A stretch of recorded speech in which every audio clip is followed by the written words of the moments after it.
operations against the Houthis. The US has released a video said to be of its continued operations against the Houthi rebel group. Israeli fighter jets destroyed the final Houthi rebels' final aircraft in a strike on the Sanaa International Airport in Yemen today, targeting what they call the final remaining aircraft used by the Houthis. Defense Minister Israel Katz also confirms the attack. Picture 4 Israeli F-15I Ra'am strike fighters, blacked out and flying under strict radio silence, just 200 feet above hostile ground. Every second, the pilots know that a single radar ping could end their mission and their lives. This was not just another sortie. It was a high-stakes test of both advanced technology and human resolve, demanding skill and composure under relentless pressure. In this video, we break down every phase of that night: the meticulous planning, the invisible ingress, the tense mid-air refueling, the precision strike, and the dangerous egress. Each moment reveals the challenges and decisions that defined one of the most daring missions of the Yemen conflict. Flying undetected for 420 kilometers required more than just nerves and training. It demanded a precise combination of technology and discipline. The invisible approach began with the F-15I Ra'am crews dropping to just 150 feet above the Red Sea, later rising slightly to 200 feet as they crossed into Yemeni airspace. At these altitudes, the jets threaded a narrow corridor between rocky cliffs, open desert, and stretches of calm water, where even a minor error could be catastrophic. The pilots had to stay below the sweep of Iranian-supplied early warning radars, but close enough to the ground that any miscalculation might mean disaster. Covering such a distance at low altitude and high speed was only possible because of the F-15I's conformal fuel tanks. These tanks, molded along the jet's fuselage, provided an extra 4,500 pounds of fuel, enough to extend the aircraft's range for deep penetration missions like this one. Unlike external drop tanks, the conformal tanks didn't create extra drag or increase the plane's radar signature, so the jets could remain stealthy and efficient.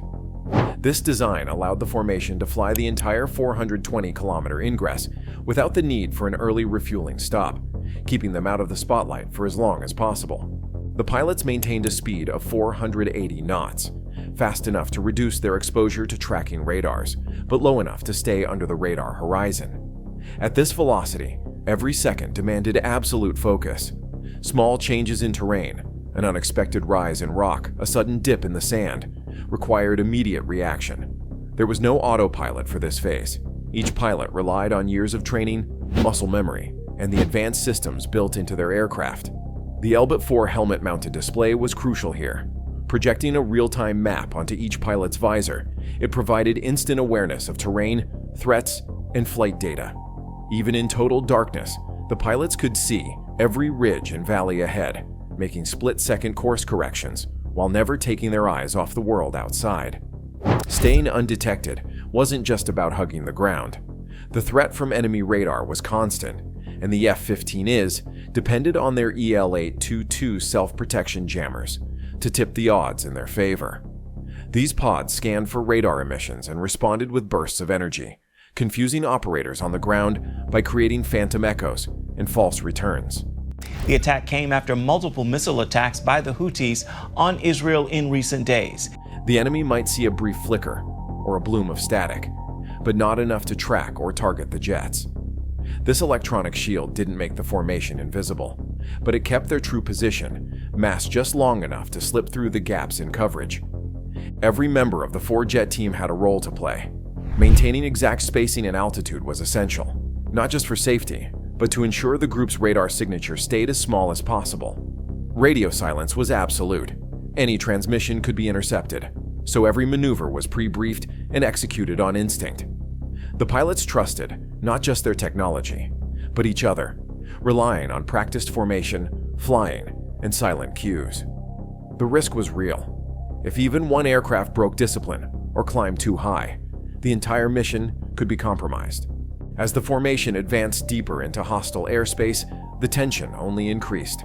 The pilots watched their fuel gauges drop, knowing that every mile flown at low altitude burned through their reserves faster than cruising at height. The conformal tanks gave them the range they needed, but the timing was tight. There was no room for hesitation or error. The threat of detection was always present, and the enemy's response to any radar contact would be swift and unforgiving. The invisible approach was a test of endurance, technology, and trust.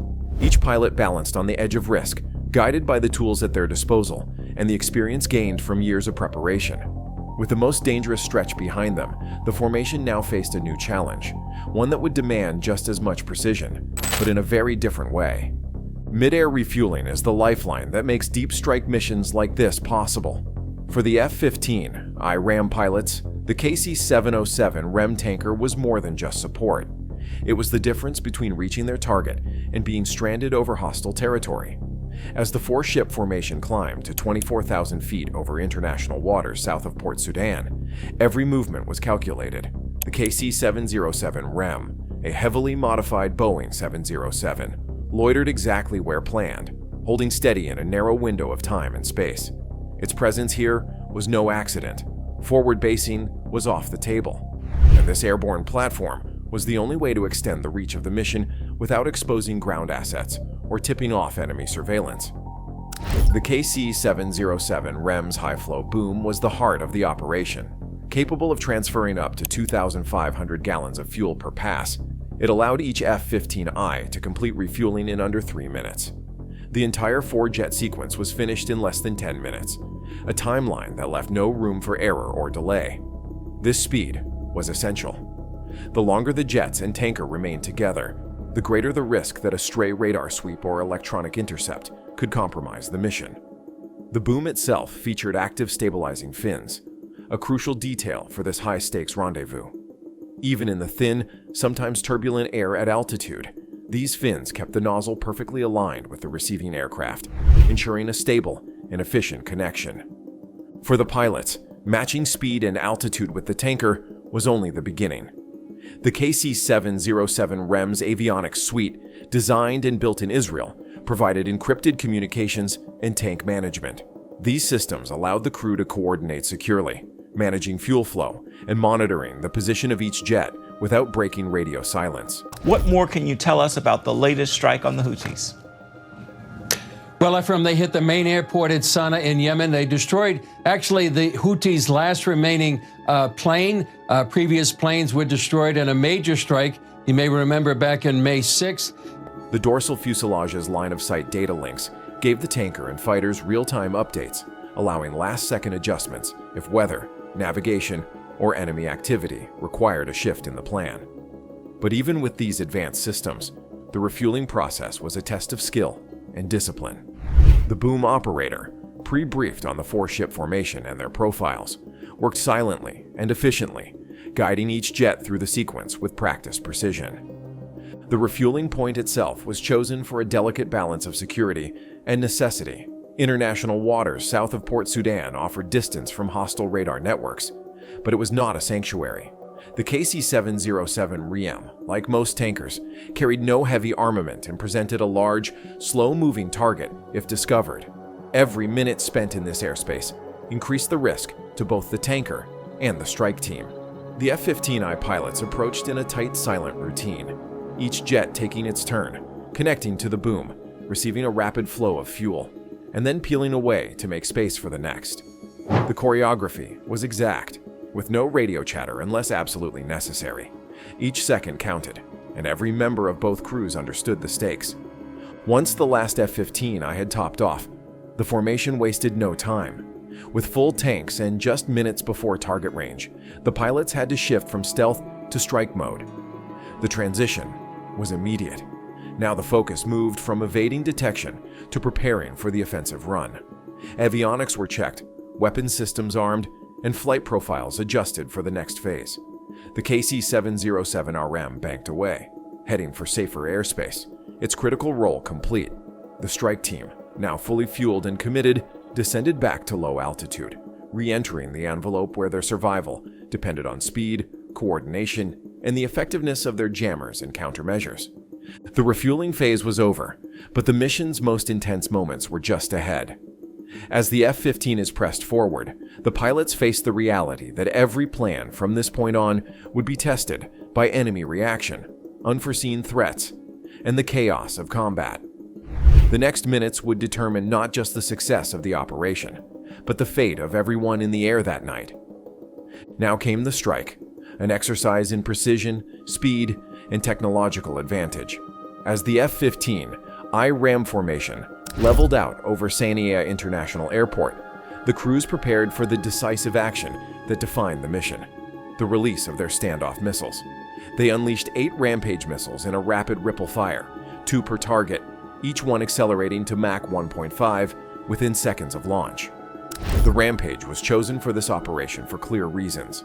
Its range exceeded 145 kilometers, allowing the F-15Is to attack from well outside the densest air defense zones.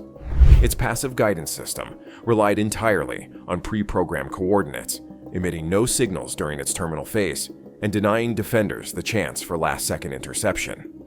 Each missile carried a warhead designed to penetrate hardened structures, ideal for the mission's selected targets: the airport's fuel depot, a fortified maintenance hangar, the drone storage facility, and the central command building. The jets maintained their low altitude until the last possible moment, then climbed just enough to clear obstacles and ensure optimal missile trajectories. Target selection was methodical. The fuel depot was the logistical heart, supplying all flight operations. The maintenance hangar housed critical repair equipment and spare parts.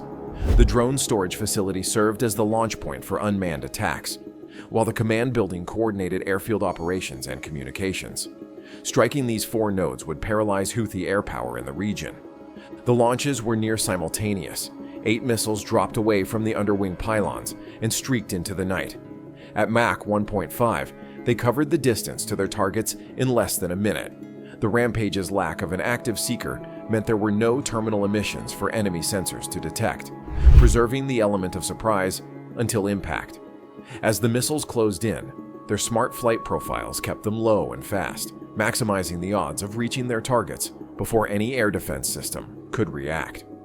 On the ground, Iranian-supplied radars lit up as the missiles struck, cueing 2 mobile SA-6 batteries into action. The first impacts were immediate and devastating.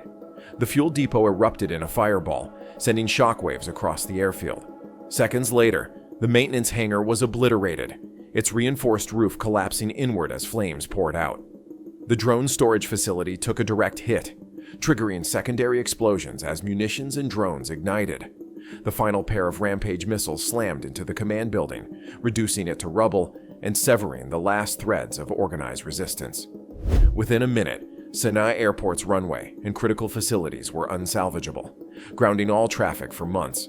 As the jets turned for egress, the Houthi air defense network responded with lethal urgency. Both SA-6 batteries tracked the departing F-15Is, and 2 missiles launched, closing at Mach 2.5. Inside the cockpits, warning lights flashed and alarms sounded. A 39-second countdown began. The pilots acted immediately, deploying chaff to scatter reflective material and disrupt the missile's radar locks. At the same time, the EL-822 electronic countermeasure pods began their work. Drawing on real-time radar emissions, the pods executed range-gate pull-off techniques, generating phantom echoes that confused the SA-6 radars about the jet's true positions. The formation split defensively, each pilot maneuvering to complicate the missile's intercept paths. One aircraft climbed sharply and banked away, while another dove for lower terrain. The EL-822 pods coordinated their jamming bursts, creating overlapping envelopes of interference. Radar operators on the ground saw only a chaotic bloom of false targets, unable to distinguish real aircraft from electronic ghosts. 39 seconds later, both SA-6 missiles lost lock and detonated harmlessly in the night sky. The threat indicators on the pilots' displays faded, replaced by the steady hum of their instruments. The F-15 is regrouped and descended back toward the Red Sea, having evaded the most dangerous phase of the mission. With Sanaa International Airport's core infrastructure destroyed and its runway rendered unusable, the mission achieved its objective in under a minute. The strike left the Houthis without a functioning airbase, disrupting their operations for months and sending a clear message about the reach and precision of Israeli air power. The pilots, relying on advanced weapons, disciplined teamwork, and electronic warfare, had executed a complex operation under immense pressure. What stood out was not just the destruction wrought, but the seamless integration of technology and training that allowed the strike team to overcome modern air defenses and escape unscathed. This mission would soon be studied as an example of calculated precision and advanced military capability, setting the stage for new discussions about the future of aerial combat. This mission showed how advanced standoff weapons, electronic warfare, and precise planning define modern air power. By striking key Houthi assets and eliminating the last operational aircraft at Sanaa International Airport, Israel sent a clear signal to its adversaries and their backers. The operation demonstrated resolve, technological advantage, and the ability to shape the regional balance. But questions remain. How will adversaries adapt to such deep strike capabilities? Let us know in the comments. If you enjoyed this inside look at a long-range strike, subscribe for more deep dives into aerial combat technology.